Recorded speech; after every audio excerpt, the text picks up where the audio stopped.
Last year when I was here, I was speaking to you about a swim which I did across the North Pole. And while that swim took place 3 years ago, I can remember it as if it was yesterday. I remember standing on the edge of the ice, about to dive into the water, and thinking to myself, I have never ever seen any place on this earth which is just so frightening. The water is completely black. The water is minus 1.7 degrees centigrade or 29 degrees Fahrenheit. It's flipping freezing in that water. And then a thought came across my mind. If things go pear-shaped on this swim, how long will it take for my frozen body to sink the 4.5 kilometers to the bottom of the ocean? And then I said to myself, I've just got to get this thought out of my mind as quickly as possible. And the only way I can dive into that freezing cold water and swim a kilometer is by listening to my iPod and really revving myself up, listening to everything from beautiful opera all the way across to Puff Daddy, and then committing myself 100%. There is nothing more powerful than a made-up mind. And then walking up to the edge of the ice and just diving into the water. And that swim took me 18 minutes and 50 seconds, and it felt like 18 days. And I remember getting out of the water and my hands feeling so painful, and looking down at my fingers, and my fingers were literally the size of sausages, because, you know, we're made partially of water. When water freezes, it expands, and so the cells in my fingers had frozen and expanded and burst. And the most immediate thought when I came out of that water was the following: I'm never, ever going to do another cold water swim in my life again. Anyway, last year I heard about the Himalayas and the melting of the and the melting of the glaciers because of climate change. I heard about this lake, Lake Imja. This lake has been formed in the last couple of years because of the melting of the glacier. The glacier has gone all the way up the mountain and left in its place this big lake. And I firmly believe that what we're seeing in the Himalayas is the next great big battleground on this earth. Nearly 2 billion people, so 1 in 3 people on this earth, rely on the water from the Himalayas. And with a population increasing as quickly as it is, and with the water supply from these glaciers because of climate change decreasing so much, I think we have a real risk of instability. North, you've got China. South, you've got India, Pakistan, Bangladesh, all these countries. And so I decided to walk up to Mount Everest, the highest mountain on this earth, and go and do a symbolic swim underneath the summit of Mount Everest. Now, I don't know if any of you have had the opportunity to go to Mount Everest, but it's quite an ordeal getting up there. 28 great, big, powerful yaks carrying all the equipment up onto this mountain. I don't just have my Speedo, but there's a big film crew who then send all the images around the world.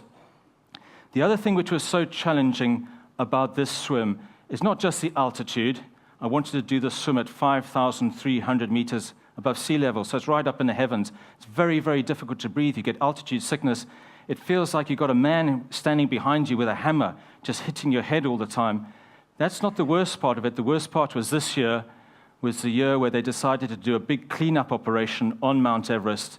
Many, many people have died on Mount Everest, and this was the year they decided to go and recover all the bodies of the mountaineers and then bring them down the mountain.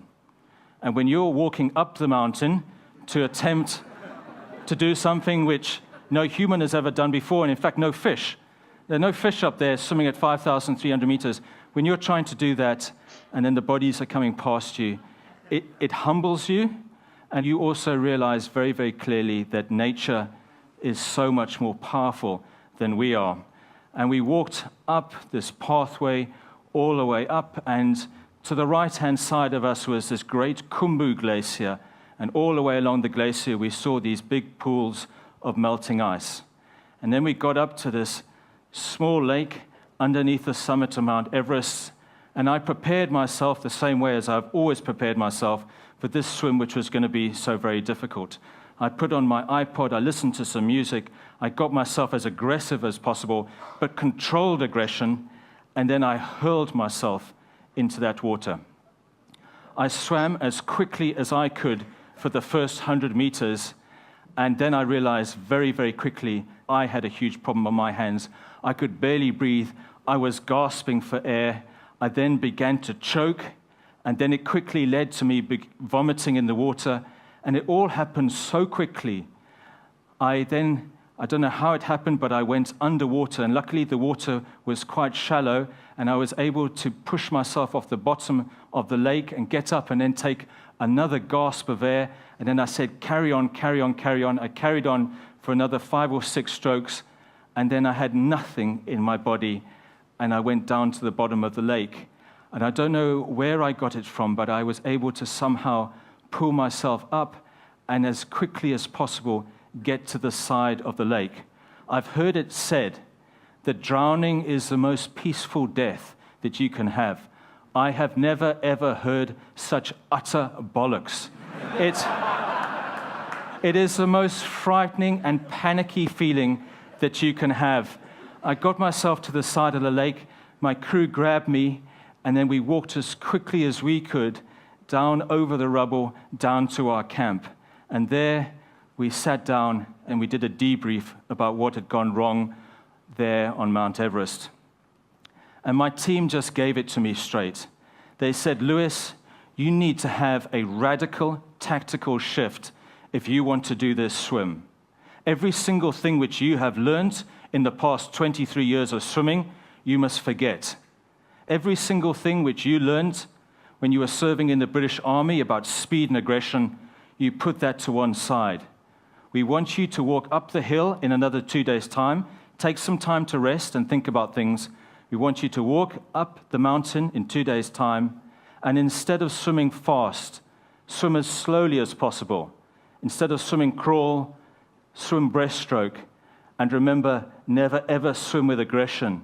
This is the time to swim with real humility.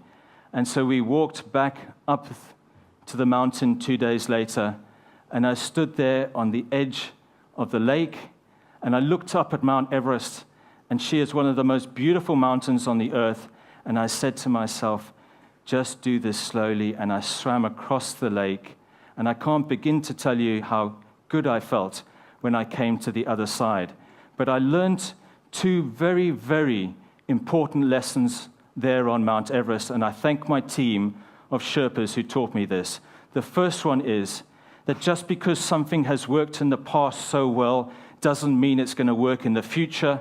And similarly, now, before I do anything, I ask myself, what type of mindset do I require to successfully complete a task? And taking that into the world of climate change, which is frankly the Mount Everest of all problems, just because we've lived the way we have lived for so long, just because we have consumed the way we have for so long, and populated the earth the way we have for so long, doesn't mean that we can carry on the way we are carrying on. The warning signs are all there. When I was born, the world's population was 3.5 billion people.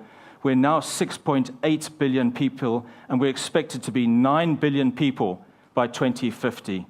And then the second lesson, the radical tactical shift. And I've come here to ask you today, what radical tactical shift can you take in your relationship to the environment, which will ensure that our children and our grandchildren live in a safe world, in a secure world, and most importantly, in a sustainable world? And I ask you please to go away from here and think about that one radical tactical shift which you could make, which will make that big difference, and then commit 100% to doing it, blog about it, tweet about it, talk about it, and commit 100%, because very, very few things are impossible to achieve if we really put our whole minds to it. So thank you very, very much.